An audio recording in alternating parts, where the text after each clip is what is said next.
Good morning বন্ধুরা, মুকুল simple লাইফে আমি মুকুল বলছি। তোমরা কেমন আছো? আশা করি ভালো আছো।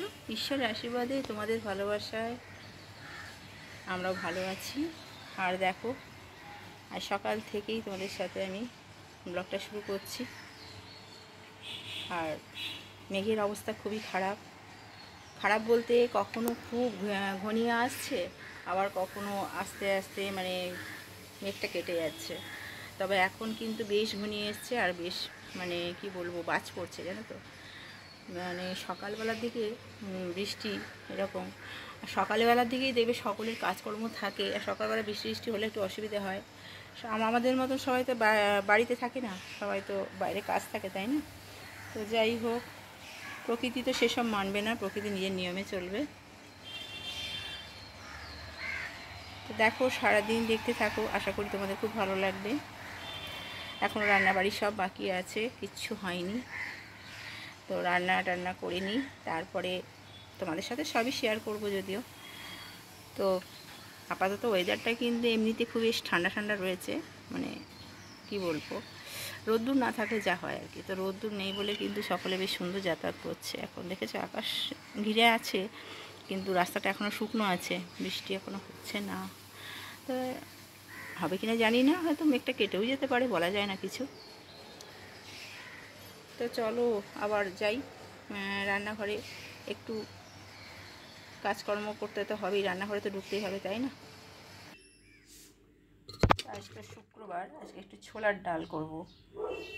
ওই জন্য ছোলার ডালটাকে একটু আগে ভিজিয়ে নিয়েছিলাম, তারপরে এখন আবার সিদ্ধ করতে দিচ্ছি। এই ছোলার ডালটা সিদ্ধ করতে দিয়ে দিই, ঠিক আছে? চলো,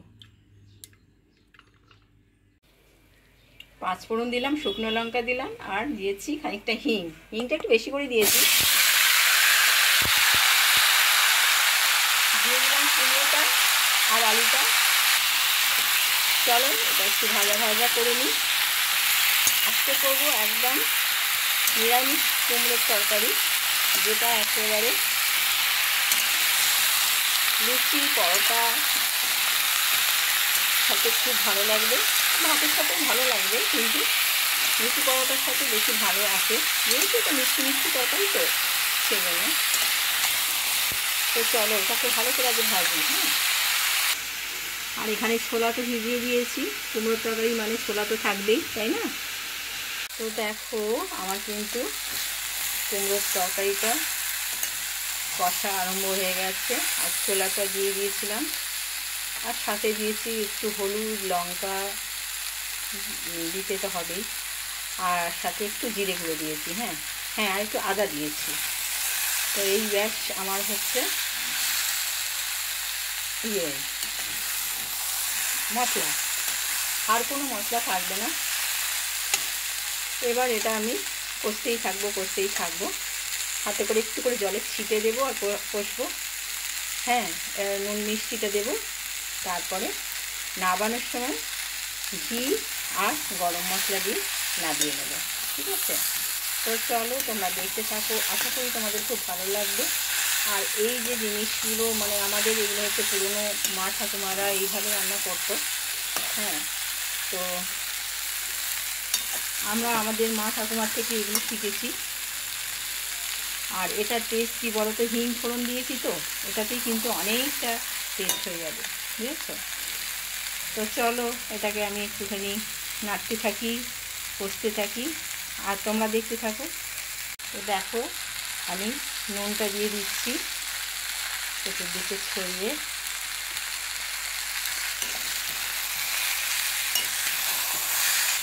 প্রথমেই নুন দিলে না অনেকটা জল বেরিয়ে যায়, জানো তো। সেই জন্যে ভাজা হয়ে গেলে তারপরে নুনটা দিলে কি হয়, নুন থেকে তো কিছু জল বেরোবেই, আর সেই জলটাতে সেদ্ধ হয়ে যাবে। তা না হলে না এটা একদম কী বলবো, ঘেঁটে যাবে, কুমড়োগুলো না ঘেঁটে যাবে। সেই জন্য নুনটা পরে দিলে ঠিক থাকবে, কুমড়োগুলো গোটা থাকবে।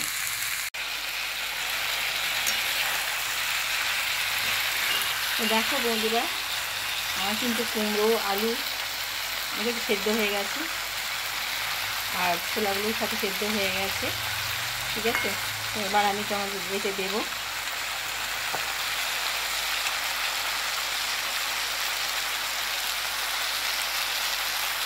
ঘি দেবো,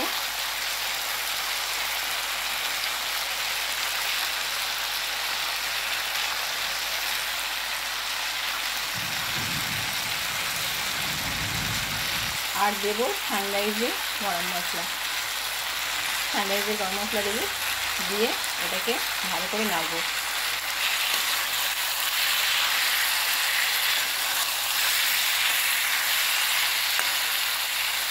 তো দেখো ভীষণ সুন্দর একদম নিরামিষ কুমড়োর তরকারি ছোলা দিয়ে। তোমরা এটা কিন্তু লুচি দিয়ে খেতে পারো, পরোটা দিয়ে খেতে পারো, ভাতের সাথেও ভালো লাগবে, খারাপ লাগবে না, কিন্তু মেনলি এটা লুচি পরোটার সাথে বেশি ভালো লাগে।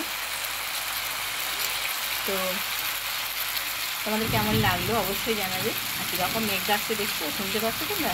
ভীষণ জোরে জোরে মেঘ ডাকছে, মানে কেঁপে উঠছে একেবারে, এত জোরে জোরে মেঘ ডাকছে। তো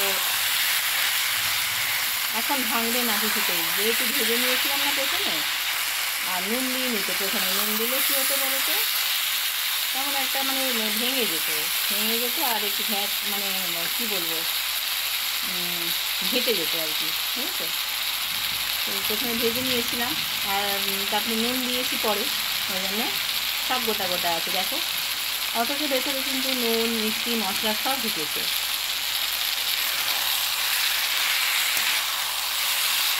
একদম নিরামিষ কুমড়োর তরকারি, ঠাকুর বাড়ির মতো একদম।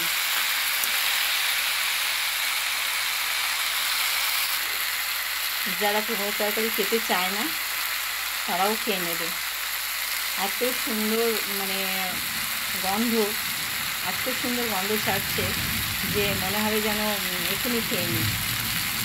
আর এইভাবে কুমড়োর তরকারিটা একটু যত্ন করে করলে কিন্তু খেতে বেশ লাগে। আমাদের তো ভীষণই ভালো লাগে, কুমড়োর তরকারি বলো বাঁধাকপির তরকারি বলো, ওইভাবে করি, আর সকলে খুব মানে কী বলবো চেটে পুটে খায় একেবারে। তো তোমরাও এইভাবে রান্না করবে, অনেকেই হয়তো নিশ্চয়ই পারো। আর যারা নতুন গৃহিণী তারা এইভাবে করো, খেতে খুব ভালো হবে। আর এর সাথে আমি কিন্তু অনেক সময় পটল দিই, কুমড়োর তরকারিটা আমি পটল দিয়ে করি। আজকে পটল দিলাম না, কারণ কোয়ান্টিটি যদি বেশি হয়ে যায় তখন অসুবিধে হয়, বেশি হয়ে গেলে তখন মানে ওঠে না আর কি পুরোটা, বুঝেছো? তো সেই জন্য বলছি কুমড়োও তোমরা দিতে পারো, কুমড়ো দিয়েও করতে পারো, আলু পটলের তরকারি কুমড়ো দিয়ে খুব ভালো হয়।